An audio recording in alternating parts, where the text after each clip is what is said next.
हरे कृष्णा हरे कृष्णा हरे कृष्णा कृष्णा कृष्णा हरे हरे, हरे राम राम राम हरे हरे। गीता सार की श्रृंखला में अध्याय तृतीय कर्मयोग। कोई भी प्राणी किसी भी काल में क्षण भर भी बिना कर्म किए नहीं रह सकता, क्योंकि प्रकृति द्वारा उत्पन्न त्रिगुण मनुष्य को कर्म करने को बाधित करते हैं। प्रकृति के तीन गुण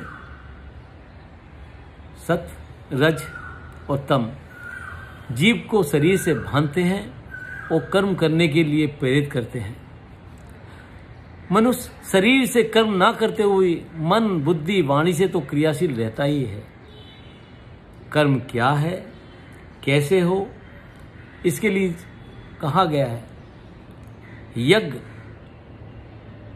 निस्वार्थ सेवा के निमित्त किए गए कर्मों के अतिरिक्त अन्य कर्मों में लिप्त मनुष्य कर्म बंधन से बनता है। यज्ञ के हेतु वे कर्म हैं जो निष्काम कर्म हैं, जो अहंकार और स्वार्थ से रहित है और सब प्राणियों के हित में किए हुए कर्म यज्ञार्थ कर्म कहे गए हैं।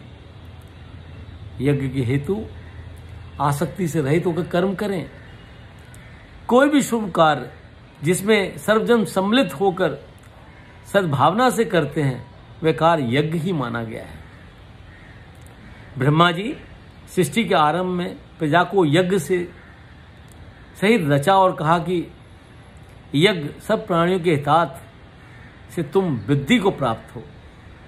यज्ञ के द्वारा आप लोग देवताओं को उन्नत करो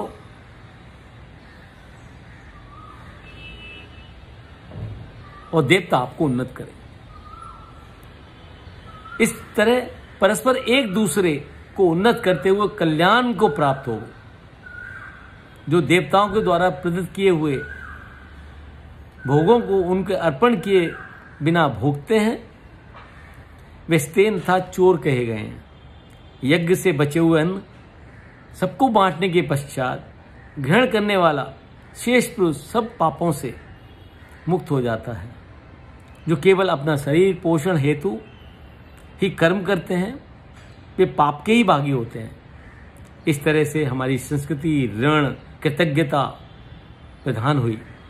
यह ऋण है मातृ ऋण, पितृण, देव ऋण, गुरु ऋण इत्यादि।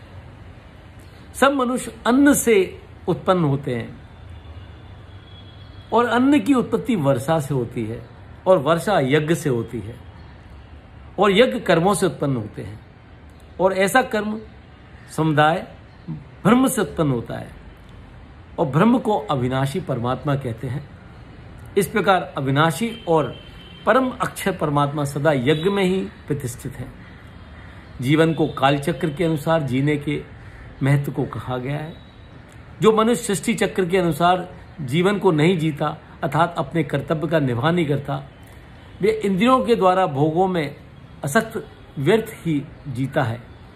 श्री भगवान ने निष्काम कर्म करते हुए यज्ञ आधारित जीवन जीने का एक लक्ष्य दिया है। संपूर्ण प्रकृति इस चक्र में लिप्त है। सूर्य, चंद्रमा, पृथ्वी, पेड़ पौधे, वनस्पतियां आदि सब निष्काम कर रहे हैं। सृष्टि चक्र के विकास का कार्य करते हुए अपना योगदान देते हुए कर्तव्य पालन कर रहे हैं।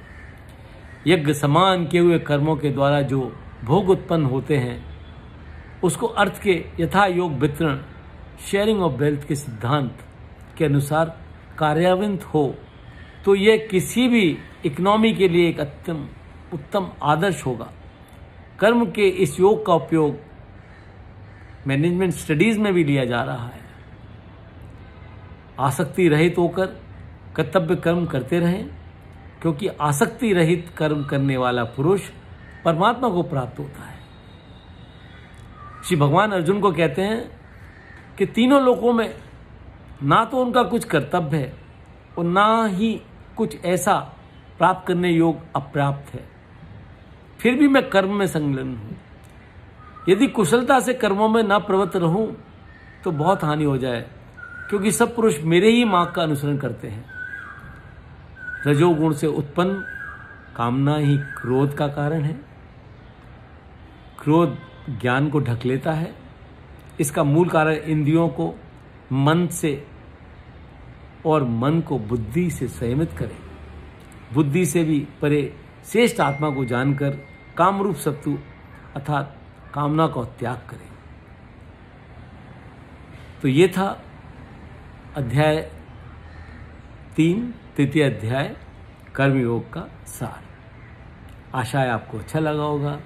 इसे लाइक करें, इसे अपने मित्रों को फॉरवर्ड करें। अगर आपने मेरा चैनल नहीं सब्सक्राइब किया है तो उसे सब्सक्राइब करें। हरे कृष्णा।